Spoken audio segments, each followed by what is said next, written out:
വർക്കല പാപനാശം ക്ലിഫുകളുടെ സംരക്ഷണം പ്രഖ്യാപനങ്ങളിൽ മാത്രം ഒതുങ്ങുകയാണ്.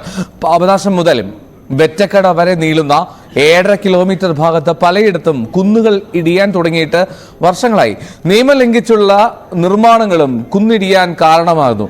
സ്വാഭാവിക കുന്നുകൾ സംരക്ഷിക്കാൻ നടപടിയില്ലാത്തതിൽ വ്യാപക പ്രതിഷേധമാണ് വരുന്നത്.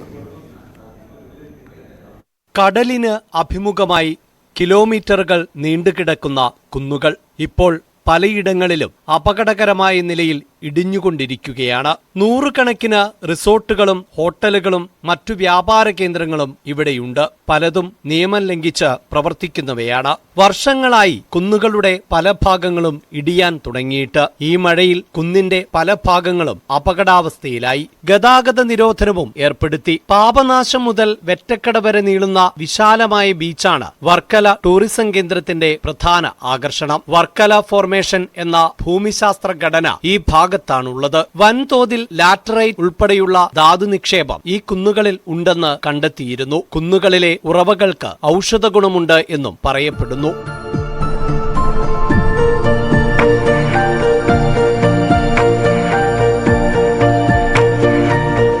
തിരുവമ്പാടി മുതൽ പാപനാശം ബലിമണ്ഡപം വരെയുള്ള ക്ലിഫിന്റെ മിക്ക ഭാഗങ്ങളും നിലം പൊത്തിക്കഴിഞ്ഞു. വിലക്ക് ലംഘിച്ചുള്ള നിർമ്മാണങ്ങൾ തുടരുന്നുമുണ്ട്. ഭാരം മുഴുവൻ ബലക്കുറവുള്ള മണ്ണിലേക്ക് വരുന്ന വിധമാണ് ക്ലിഫിൽ നിലവിലുള്ള നിർമ്മാണങ്ങളെന്ന് ജിയോളജിക്കൽ സർവേ ഓഫ് ഇന്ത്യ കണ്ടെത്തിയിട്ടുണ്ട്. ക്ലിഫ് സംരക്ഷിക്കാൻ നടപടിയെടുക്കും എന്ന് പ്രഖ്യാപിച്ചു മടങ്ങുകയാണ് അധികാരികൾ ചെയ്യുന്നത്. ന്യൂസ് 18 വർക്കല.